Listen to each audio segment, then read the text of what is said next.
advantage. Play for one another, yo. This means something to me, and it does to you too.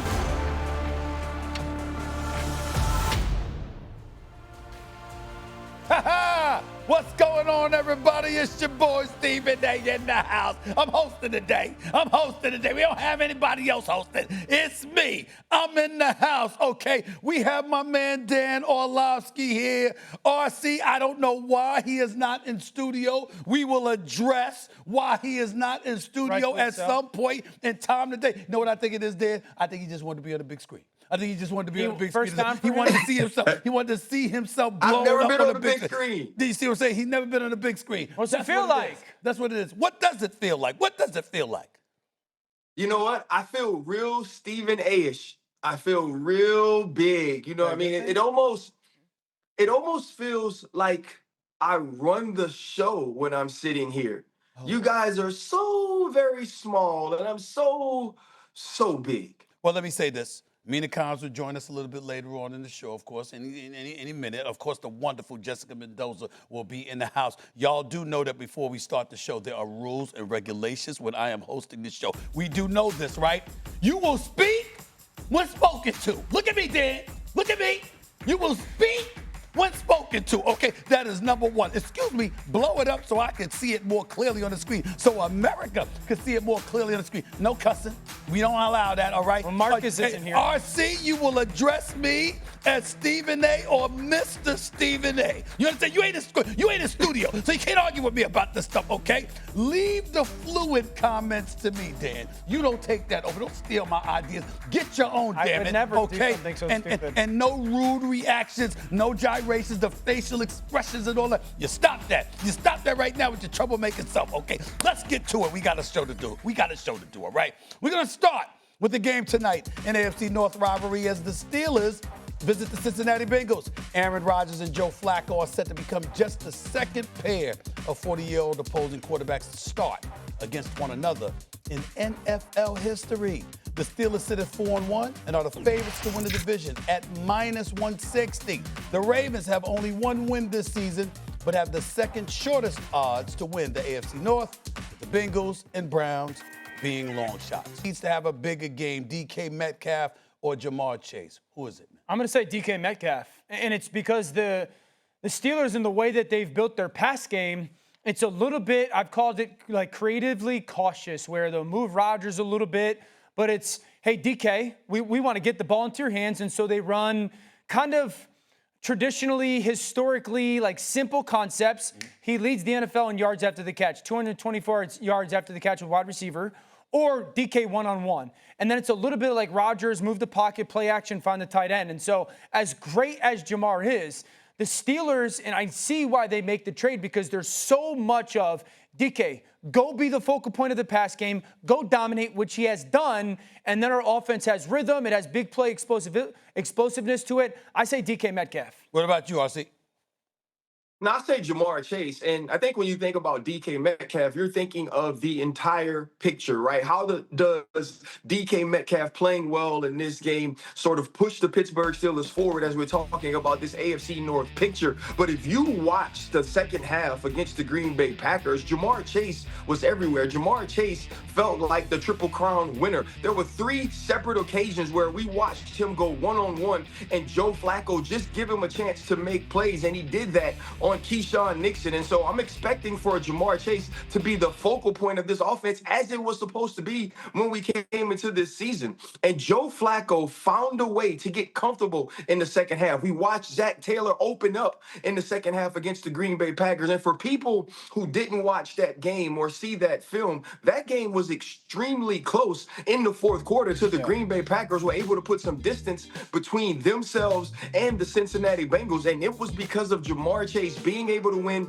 in one-on-ones. Jamar Chase on third down. And so for me, if this game is going to be close in any way, if the Cincinnati Bengals are going to have any sort of chance, Jamar Chase has to have one of those days we watched him have last year, where he was showing everyone in the world he was the most valuable non-quarterback on the offensive side of the football. I totally agree with RC, and I think it's necessary because, listen, I think that's the only hope the Cincinnati Bengals have. Their defense isn't great offensively. It is about Jamar Chase because he helps get get T. Higgins off and others as well. If he's flowing, then you got to worry about him. Obviously, you got to preoccupy yourself with him, and that leaves opportunities open for other people. And if you're Joe Flacco, who's immobile, you don't have to worry about him scrambling. You're going to really, really need to rely on Jamar Chase and others to step up in order for this to be successful. Go ahead, Dan. Well, here's my pushback to it. Okay, if DK Metcalf doesn't impact the game the way that he has for most of this season, this game will be close because he's such an integral part of their offense.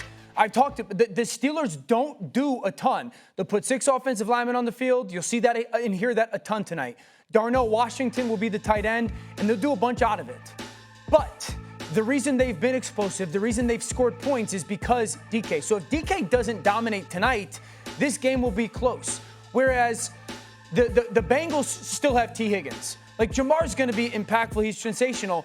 But if, like, the Steelers take away Jamar Chase, T. Higgins can still hurt you. T. Higgins can still keep you in the game. Metcalf is the focal point of that offense. And also, being realistic, the Bengals keep it close. So the Bengals find a way to win tonight. Does it really change our prospect on them? Well, that's true. That's true. And that gets me to another question, which is the obvious one. That was just a warm-up question. Very, very good on both of you, Parcher. I wanted to test to see if y'all were ready to roll. Because ready. Sometimes, man, I don't know. Thank you. I don't know about it. So I had to make sure y'all was ready to roll. Thank you for testing us and making sure we're TV ready finally, Stephen A. That's right. We needed you to come on this show and host in order to make sure we understood This is not a day for you to clap back at me with that background of yours. It's not the day to do it, RC. It's not the day to do it. Looks like a coloring book. Exactly. Let's go to a bigger question involving the Steelers because we really need to get to what's on the line for them tonight. How all in do you want to be if I'm the Steelers? Steelers win tonight, this division's blouses. It's a wrap, okay? If you're the Steelers and you win tonight, you have I think it would be a 3.5 game lead on the division. Do you make a call to the New York Jets and see is Garrett Wilson available?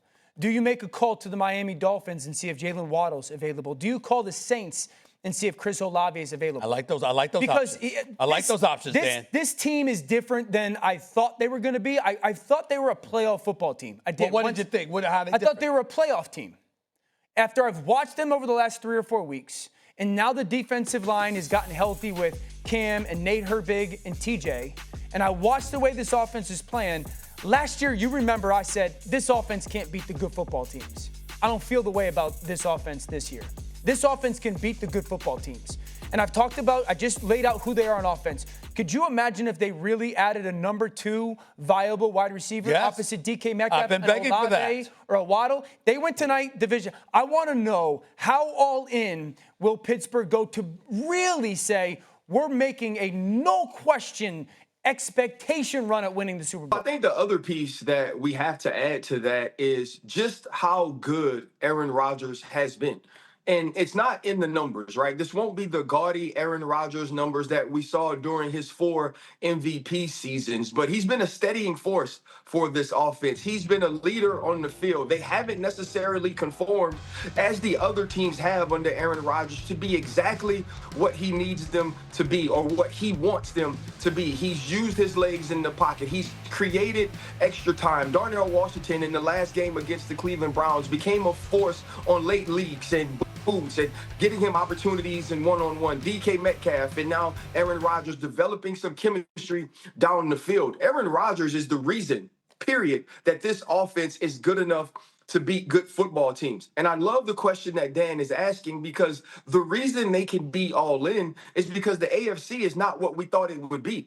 We thought the Buffalo Bills would be a better team. You thought the Baltimore Ravens would be a better team. Obviously, the Kansas City Chiefs have sort of fallen back into the pack. And so now Dan is asking the right question, and he's asking the right question to General Manager Omar Khan.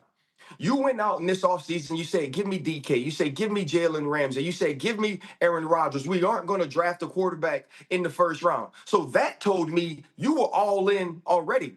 If you win tonight, and you're 5-1, and right now you have an opportunity to be the team that hosts every single playoff game at your stadium, go make a play, go make another deal, and get that number 2 wide receiver. Because that doesn't just put you in a situation where you can represent the AFC. You can win a Super Bowl. RC, I've been begging to ask you this question, my brother. Did the Steelers make a mistake letting go of Mr. Pickens, George Pickens? They did have that number two. Like, I'm not saying he's a number two because the brother's elite. What I'm saying, however, is that's that second receiver that you need right now that would have been there already.